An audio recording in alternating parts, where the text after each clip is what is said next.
नमस्कार दोस्तों, मैं धरित्री बाग आज आपको स्वागत करती हूँ।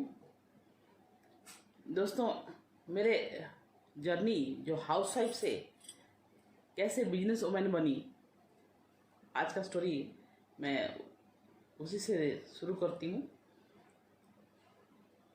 मेरे दोनों बच्चे स्कूल जा रहे थे और मैं हाउस वाइफ थी। हस्बैंड नालको में जॉब करते थे। ये सारे काम निपटाने के बाद बहुत से टाइम मेरा बच भी जाता था। उस वक्त क्या करना, आस पड़ोस के लेडीज़ लोगों के साथ गप्पे लड़ाना या फिर 2-4 डेली शो देख लेना और बाकी घर का देखभाल, यही चलता रहता था। लेकिन धीमे धीमे मुझे भी दिमाग में आया कि मुझे भी कुछ करना चाहिए। टाइम ऐसे ही नहीं जा रहा है। तो फ्रेंड्स, ऐसा सोच ही रही थी और काफ़ी सारे चीज़ों में दिमाग जा रहा था। मैं इसी के दौरान एक सिलाई क्लास भी ज्वाइन किया। सोचा कि सिलाई क्लास ज्वाइन करूँगी और फिर एक बुटीक खोलूँगी, मेरे अंडर 10-12 लड़कियाँ होंगी। ये सोच रख के मैंने सिलाई क्लास भी सिलाई सीखा। फिर अचानक बिजनेस से रिलेटेड कोई भी काम मेरे ख़ानदान में कोई नहीं किया था, सभी जॉब वाले हैं। और एक दिन मेरे भतीजा, जो मेरा बड़ा जेठ का लड़का, हमारे घर आए और मेरे जो सोफे पे ही टी पॉय के ऊपर उन्होंने एक मैगज़ीन छोड़ के और नहाने चले गए। मैं वैसे ही मैगज़ीन को पलट पलट के देखी और उनसे जब वो आए तो मैंने पूछा कि बेटा ये क्या है, कोई नया बिजनेस शुरू किया क्या तुमने? तो उन्होंने बोला कि हाँ चाची, एक ज़बरदस्त बिजनेस इंडिया में लॉन्च हुआ है, आप घर बैठे अपने नाम का चेक कमा सकती हो। मैंने बड़ी क्यूरियोसिटी से पूछा कि कैसे? तो उन्होंने बताया कि आप जो घर का सामान लेती हो, जितना भी ग्रोसरीज वगैरह, वो कहाँ से लेती हो? मैंने कहा हमारा नालको का एक कोऑपरेटिव स्टोर है, मैं वहाँ से लेते हैं हम, और हमारा तनख्वाह से ही कट जाता है, हमको कैश लेके भी जाने की ज़रूरत नहीं। तो उन्होंने बोला कि अच्छा ठीक है, आप वहाँ से ग्रोसरी लेती हो, लेकिन बदले में मंथ एंड में वो कुछ कमीशन आपको भेजते हैं क्या, आप इतने रुपए का प्रोडक्ट यूज किया है बोल के? मैंने कहा नहीं, ऐसा तो कोई रूल नहीं है। तो इन्होंने कहा कि नहीं, आप एक ऐसे कंपनी है जहाँ पे आप घर के सामान ही यूज करोगे, साबुन, सर्फ, पेस्ट, तेल, मसाला, घी, और बदले में आपको उल्टा कमीशन देगा कंपनी। मैंने कहा अच्छा, बट क्वालिटी कैसा होगा प्रोडक्ट का? वो उन्होंने बोला कि 100% सेटिस्फैक्शन गारंटी के साथ आता है। आप 30 दिन में अगर 25% भी यूज करोगे और वापस कर दोगे, पसंद नहीं आया तो कंपनी आपका पूरा पैसा रिफंड कर देगा। ऐसा क्वालिटी वाला प्रोडक्ट है। दोस्तों, तभी मैंने बैग से कुछ प्रोडक्ट निकाले, मुझे दिखाया और वाकई में वो प्रोडक्ट मुझे दिल को छू गया, क्योंकि प्राइस भी ठीक ठाक ही था, जितना भी मार्केट का प्राइस था। तो मैंने कहा इसके लिए करना क्या होगा? तो उन्होंने बोला कि कुछ नहीं, उस वक्त 2500 रुपये लगता था रजिस्ट्रेशन फीस। तो उन्होंने बोला कि 2500 रुपये दो और ये एक मैनुअल फॉर्म है, आप इसमें साइन करके आपका बिजनेस शुरू हो गया। मैंने कहा अरे वाह, ये तो बहुत बढ़िया है। लेकिन उस वक्त मेरे हस्बैंड भुवनेश्वर एक टूर पे गए हुए थे, मेरे पास सिर्फ 1000 रुपीज़ ही था, 1000 रुपये ही था। तो मैंने कहा कि किसी भी हालत में मुझे ये बिजनेस को करना है। और दोस्तों, उस कॉलेज मैगजीन में उन्होंने दिखाया कि ये है, बहुत सारे लोग, कोई हाउस वाइफ है, कोई स्टूडेंट है, कोई इंजीनियर है, कोई डॉक्टर है, इतने सारे लोग इस बिजनेस को करके सफल हुए हैं। और जिन लोगों का इनकम 50,000 से ऊपर रहता है, उनका फोटो इस मैगजीन में आता है। मैंने विजुलाइज करने लगी कि अच्छा, अगर मैं इस बिजनेस में कामयाब हो गई तो मेरा फोटो कब आएगा? तो फ्रेंड्स, 1000 रुपीज़ मेरे पास था और पड़ोस के मेरे एक बहराव बोल के फैमिली रहती थी, मैं उनके पास गई और उनसे बोला कि 1500 रुपये आप उधार दे सकती हैं मुझे, मैं 2 दिन में मेरे हस्बैंड आएंगे फिर लौटा दूंगी। तो उन्होंने ठीक है मेरे पास है अभी ले जाओ बोल के उन्होंने 1500 रुपये मुझे दिए और उस 2500 रुपये से मैंने इस बिजनेस को मैंने ज्वाइन किया था। इतना एक्साइटेड थी कि चलो ज़्यादा नहीं, बट मैं महीने का 1500 रुपया अगर मेरे नाम का चेक आ गया तो बहुत बढ़िया बात है। वैसे तो हाउस वाइफ हूँ, कुछ खुद का इनकम तो है नहीं। एक अकाउंट खुला था बैंक में, जो हस्बैंड जितना चाहते थे वो पैसा डालते थे और मैं खुश हो जाती थी कि मेरे नाम का एक अकाउंट है बोल के।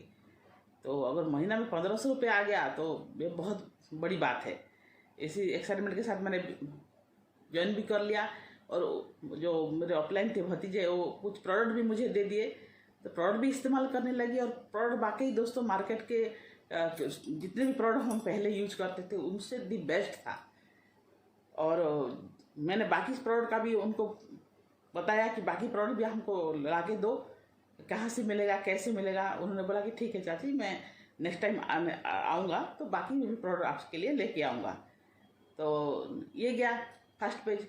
मैं उस वक्त ही सोची थी मैं प्रोडक्ट यूज करना मुझे कोई बड़ी बात नहीं, ये मैं कर लूँगी। लेकिन उन्होंने बोला कि अगर आपके ग्रुप साइज बढ़ेगा तभी इनकम आएगा। ये पार्ट मेरे लिए बहुत डिफिकल्ट था, क्योंकि एक तो हाउस वाइफ थी, घर का काम काज जितना भी दे दो वो उसमें हम मास्टर हैं, लेकिन बाहर के लोगों से किस तरह से बात की जाती है ये मेरे बस का नहीं था। मैंने कहा ये पार्ट तो मेरे लिए बहुत ही टफ होने वाला है, ये शायद मैं कर नहीं पाऊँगी, बट 100% यूजुअल ये पार्ट मैं कर लूँगी। और दोस्तों उस वक्त कुछ ही मेरे हस्बैंड वापस आए, मैंने बताया कि ऐसा ऐसा है, एक बिजनेस मैंने ज्वाइन कर लिया और घर का सामान ही इस्तेमाल करना है और उल्टा कंपनी से पैसे आएगा। इन्होंने बोला कि ठीक है कोई बात नहीं। वैसे भी उस वक्त वो भतीजा लेके आया था, तो उन्होंने बोला कि उसको भी कुछ हेल्प हो जाएगा अगर तुम ज्वाइन कर लिया तो ठीक है कर लो। तो इसके बाद कम से कम 8-10 दिन के अंदर ही फिर भतीजा का फ़ोन आ जाता है कि आपके पास जयपुर बोल के की जगह है, हमसे हमारे जो दामनजड़ी में हम रहते थे 60 किलोमीटर दूर है। वहाँ एक एमरल्ड डायरेक्टर आ रहे हैं, उस वक्त की डेजिग्नेशन के हिसाब से एमरल्ड डायरेक्टर आ रहे हैं, आप थोड़ा चाचा जी को बोलो और जाकर उस मीटिंग को अटेंड कर लो। तो उस वक्त मैं ऑफिस को फ़ोन लगाया इनको कि सुनो जी, आज 10 बजे एक मीटिंग है जयपुर में, चलो ना थोड़ा देख के आते हैं। हमने जो बिजनेस शुरू किया है तो थोड़ा देख के आते हैं क्या है ये। उस वक्त बिजनेस का ABCD कुछ भी नहीं पता था दोस्तों, क्या है बिजनेस, कैसे करना है, ये बिजनेस कितना बड़ा है, ये कुछ भी नहीं पता। और मेरे हस्बैंड भी उस वक्त शायद थोड़ा फ्री थे, बोले कि ठीक है तैयार हो जाओ और हम चलते हैं।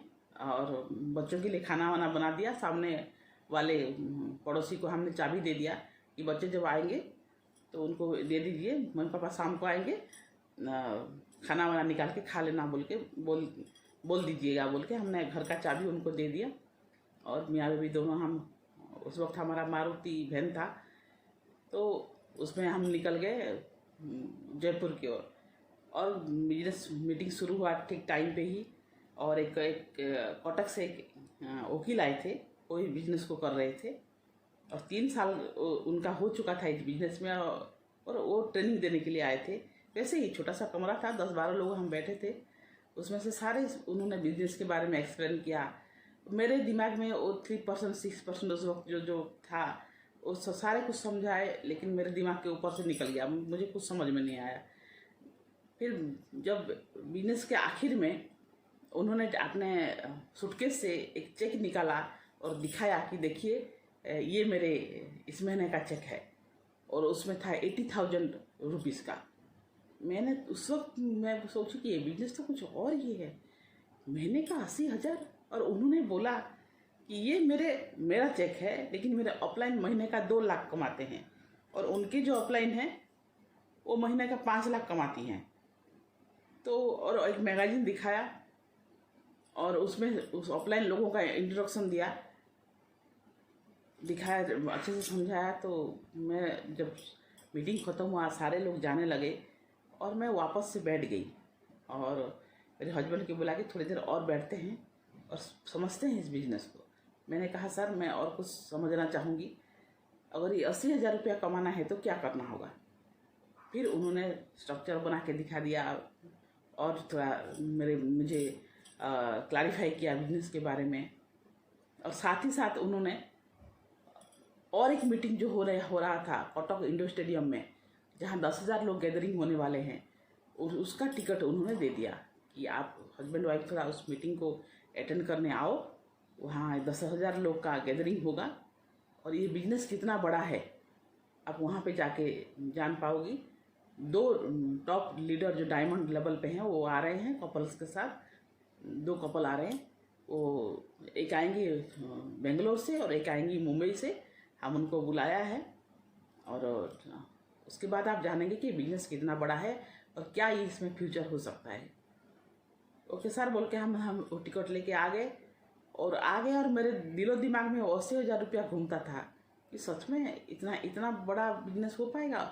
महीने का 80,000 कोई मामूली बात नहीं है। और धीरे धीरे डेट नज़दीक आने लगी और मेरे उस वक्त बच्चों का हाफ ईयरली एग्ज़ाम था, तो मेरे हस्बैंड उस मीटिंग को अटेंड करने के लिए आए थे कटक। और उसमें उन्हीं के तरह ही एक चार्टर्ड अकाउंटेंट आए थे। मैं उनका नाम लेना चाहूँगी, डॉक्टर सुरेखा भार्गव एंड उनके हस्बैंड मिस्टर अरुण भार्गव जी। वो दोनों सेमिनार देने आए थे। और एक मुंबई से एक हस्बैंड वाइफ वो भी आए थे। और उनका सेमिनार अटेंड करने के बाद और मैं वापस जब घर आए, मेरे हस्बैंड बोले कि और किसी की तरफ मत देखो, इसी बिजनेस को हमको आगे बढ़ाना है। और जितने भी मार्केट के जो भी सामान लेकर आती हो अभी बिल्कुल बंद कर दो, जो इस बिजनेस में नहीं है वही प्रोडक्ट ही मार्केट से लेके आएंगे और जो है इसको हम यहाँ से ही यूज़ करेंगे। और जब क्लियर हो गया कि हमको इस बिजनेस में करना क्या होगा, उसके बाद लिस्ट बनाना शुरू, फिर लोगों को बुलाना शुरू। फिर लोग आते थे, हम इवनिंग ही रखते थे क्योंकि हस्बैंड का जॉब 8 से 5 था, तो 5 बजे के बाद ही हम किसी को बुला पाते थे। घर में जब बुलाते थे और चाय पानी के साथ बिल्डिंग हम पेश करते थे, लोग हमको ही उल्टा समझा के चले जाते थे कि हम भी नहीं करेंगे, तुम भी मत करो, इसमें कोई पैसा नहीं कमाता, फालतू की चीज़ें हैं। मेरे चाचा के बुआ के ताऊ के लड़के ने किया था, वो फेल हो गया। किसी ने बोला कि 2 लाख रुपया इसमें मेरे दोस्त का डूब गया। हमने सोचा कि 2 लाख रुपया डूबने वाली क्या बात है, घर का सामान खरीद रहे हो, 1,000 2,000 3,000 हो सकता है, अगर इसमें खरीद रहे हो यूज कर रहे हो, इसमें डूबने वाली कौन सी बात है। फिर कौन हो बंदा जो 2 लाख रुपया डुबाया, हम फिर उसको कांटेक्ट किए, उसने बोला कि नहीं सर ऐसी कोई बात नहीं, मैंने आगे नहीं बढ़ा पाया और जो सामान था उसको यूज किया, बस पैसा वैसे मेरा कोई गया नहीं, कोई डूबा नहीं। फिर हम क्लियर हो गए और धीमे धीमे देखो लोग आते रहे जाते रहे। अब धीरे धीरे मेरे हस्बैंड ने 15 दिन का छुट्टी लिया और जितने भी लिस्ट उन्होंने बनाया था आज उनके नियर एंड डियर का, और उनका क्लोज फ्रेंड हो, दूर के फ्रेंड हो, रिलेटिव हो, उसका एक लिस्ट बनाया हमने। और 15 दिन छुट्टी लेके पूरा राउंड हमारा जो कार लेके पूरा राउंड घूमे। और फाइनली कुछ लोगों का ज्वाइनिंग भी हुआ और दोस्तों बिजनेस चल पड़ा। उस वक्त प्रोडक्ट इतना दूर था, भुवनेश्वर हमसे कम से कम 650-700 किलोमीटर दूर भुवनेश्वर। कोई भी चीज़ ज्वाइनिंग करवाओ तो एनवलप में हम सारे फॉर्म को मैन्युअली फिलअप होता था उस वक्त, उसको फिलअप करके हफ्ते में एक बार मैं कुरियर में उसको भेजती थी भुवनेश्वर को। फिर वो लोग ज्वाइनिंग करा के फिर उनके नाम पे प्रोडक्ट परचेज करेंगे तो फिर 8 दिन के बाद प्रोडक्ट आता था। 8-10 दिन लग ही जाते थे कोई प्रोडक्ट ऑर्डर डालो तो। आजकल इतना आसान हो गया है, जो ज्वाइनिंग भी है तो ऑनलाइन तुरंत हो जा रहा है, और जो प्रोडक्ट भी हो ऑनलाइन भी ऑर्डर कर दोगे तो भी कुरियर में मिल जा रहा है। आसपास के बहुत से जगह पे डिस्ट्रीब्यूशन पॉइंट खुल गया है, मतलब इतना इजी हो गया आज के ज़माने में। लेकिन उस वक्त हम ऑर्डर डालेंगे तो ऐसा होता था। और मंथ एंड में अगर कोई टाइटल अचीवमेंट होना है तो मेरे हस्बैंड बाकायदा भुवनेश्वर आके 2 दिन रुक के रात के 1-2 बज जाते थे, 3-4 भी बज जाते थे ऑफिस में बैठ के, वो क्लोजिंग ख़त्म होता था 30th को एवरी मंथ। तो ये सिलसिला चलता रहा। धीमे धीमे बिजनेस में बहुत से अप्स एंड डाउन आए, बहुत से चैलेंजेस भी आए, और आगे आगे मैं बोलूँगी किस तरह से हमने इस सारे चैलेंजेस को फेस किया। बच्चे छोटे थे, उनको स्कूल भेजना, उनका एग्ज़ाम वगैरह रहता था, तो कई बार मीटिंग्स में मैं नहीं आ पाती थी। और जब छुट्टियाँ रहती थी बच्चों का, तो बच्चों के साथ ही हम बहुत बार मीटिंग्स में आए, मीटिंग में बैठते थे, और बच्चे भी सीखते थे, हम भी सीखते थे। इसी तरह सीखते थे, सिखाते थे, सीखते थे, सिखाते थे। और दोस्तों, इस बिजनेस में कामयाब होने के लिए जो जो चीज़ मुझे करने के लिए कहा गया, मैंने वो सारे चीज़ किया। खुद से डेमो करना, खुद से प्लान दिखाना, जो कंप्यूटर मुझे चलाना नहीं आता था उसको हमने सीखा। जो एक मेरे टीम में जो पहला डीपी खुला, तो हमने जो डीपी लिया, उसके बाद बिलिंग वगैरह सब मैं देखती थी। सारे सारे सारे चीज़ जो सिस्टम की रिक्वायरमेंट थी, हमने खुद के ऊपर सारे चीज़ अप्लाई किया दोस्तों, क्योंकि करना तो मुझे ही था, सपना तो मेरा ही था। और धीमे धीमे सारा लेवल जो हम अचीव कर गए, और आज कंपनी का global red diamond director level पे हैं। और शुक्रिया अदा करती हूँ ऊपर वाले का कि हमारी वजह से बहुत से लोगों के ज़िंदगी में परिवर्तन आए दोस्तों। थैंक यू सो मच मुझे सुनने के लिए।